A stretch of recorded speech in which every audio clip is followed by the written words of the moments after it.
Wiretunes Music. People are thinking like this Buhari really cares about people that are yapping or saying all this thing. If he doesn't have any direct thing to do with him, or that is stopping money or something. Yeah, true. If you're not his political. Yes, if you're not his political rival, yapping all you want. True. So I can yap. No, I'm his political rival. I'm his political rival. So all those ones, he doesn't care. You get all those.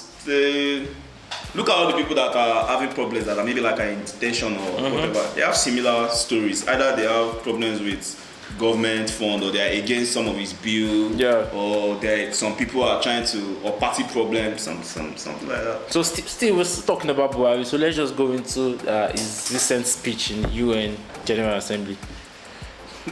So I took some things out of the speech. I took time to listen to it, although I was sleepy. But I saw that Buhari is not a good spokesperson. So his speech was just like that. So if you were measuring his speech, if you were recording it, you would just say that he's just going like this. It's not like this. He was going like this. He cannot easily high notes. Anyway, that was general knowledge. And he was giving us a history lesson again. I didn't know why. He was giving us history of the Marshall Plan when US helped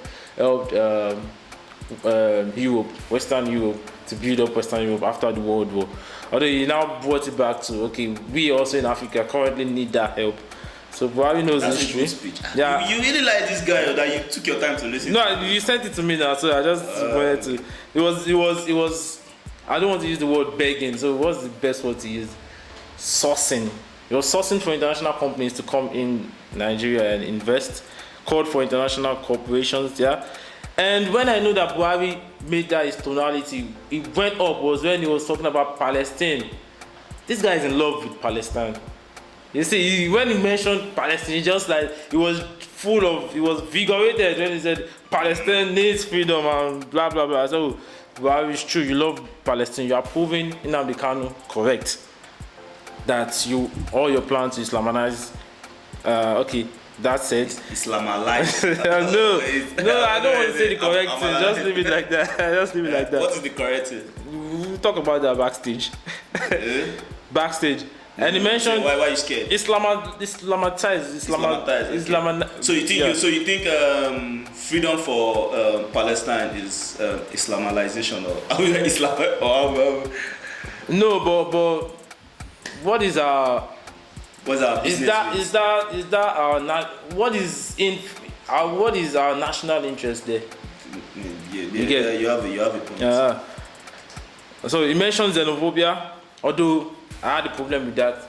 He mentioned xenophobia. He should have mentioned South Africa, mentioned the country, call them, shame them there. He just said xenophobia, guys. Xenophobia? Xenophobia is happening everywhere now. You forgot that I was meeting with the South African envoys. They were laughing.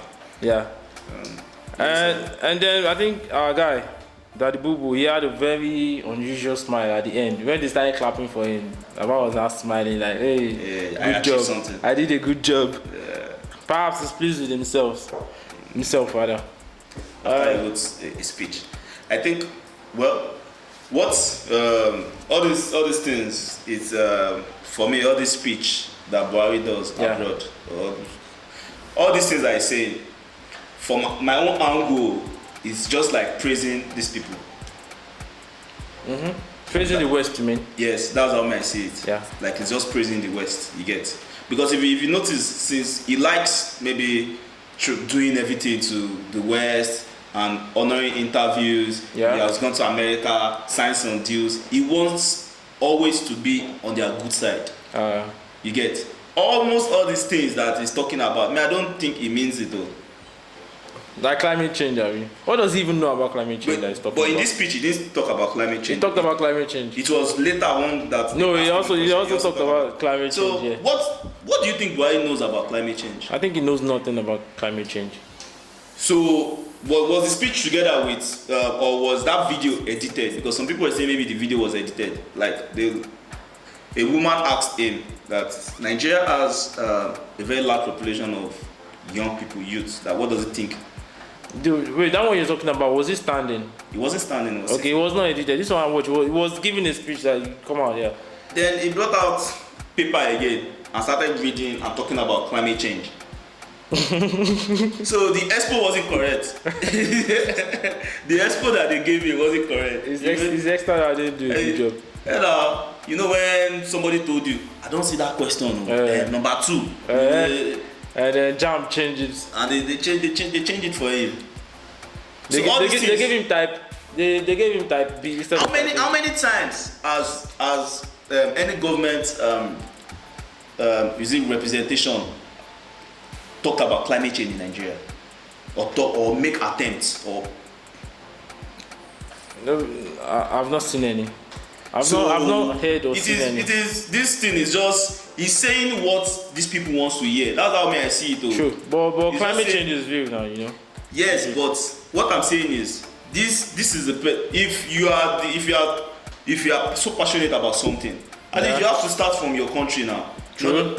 So all these things is people that just wrote what they think would be nice for him to say in these places. Yeah. And he likes meeting all these people, he likes traveling. He always wants to be on the good side of these Western people. So that's why I think it might be this current government might be a tale of a scared dictator, or a tale of we call it a white man puppet or something. I don't know which one is the best way to describe it. Because Western puppet. Or a Western puppet. Because in history, a dictator, look at it from Abacha, Gaddafi, all these people. Yeah. They are always in control of whatever. Why the Western people always like have problems and go to these countries and invade them and topple the dictatorship government, is because most of these dictators don't agree with their ideas, with their ideas, and they do their own things by themselves. You get? Yeah.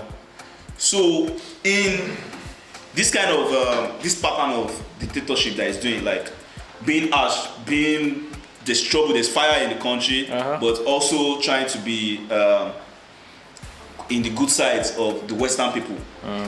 It might be a good, it might be very, very dangerous, maybe in the 80s or maybe even in the 90s or maybe even 10, 15 years ago, because there was no social media. Okay. Because one thing, I've said it a lot of times in past episodes, that one thing that the white people don't like is shame. Shame. No country likes shame. No, Africans are not shameful.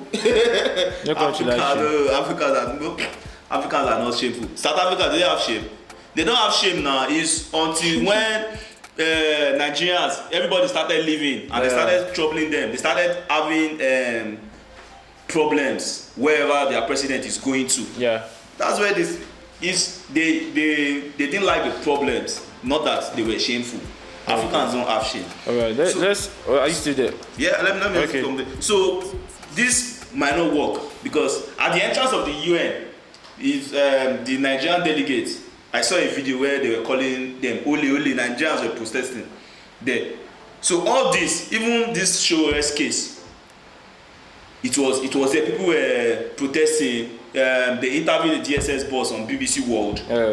Just amidst this UN meeting. So if it was like maybe when there was no quick news or social media, all this news, maybe it will be after like 2 years or 1 year before the news will get to BBC that there's one show there that has been locked up. So what do you think is the future of Nigeria's judicial system? From the fact that even doing this guy that took some money for Zakizi Abiyak. Zakazi. Not El Zakazi. El Zakazi is the religious leader. This one that took that biggest money I even said that KG took some from the money. Is this Sankuri or something? Even that one, even the judicial system already said free this guy. Even the same religious leader again, free. What's the future of our judicial system? That is dictatorship now. If someone is in charge. So this is the problem where if the government, the president that is controlling the judge. But I read somewhere else again that the judges, the judiciary system already made a mistake. You get by allowing Buhari to sack the ex. Is it Chief Justice or that Onoge? You get that was actually too like against the law. Like all of them, they are the ones that are supposed to decide. But since all of them also they are corrupt, they have maybe one or two. But is the president that appoints the Chief Justice of the Federation now? Yes, but I think there's some loophole in there that they won't say. But it's not that you can sack him. At least maybe something will happen to him. Maybe he will be dead. Maybe scandal. I think they use scandal for. They should have used some minor setback in the law to bring it back. So it's crazy.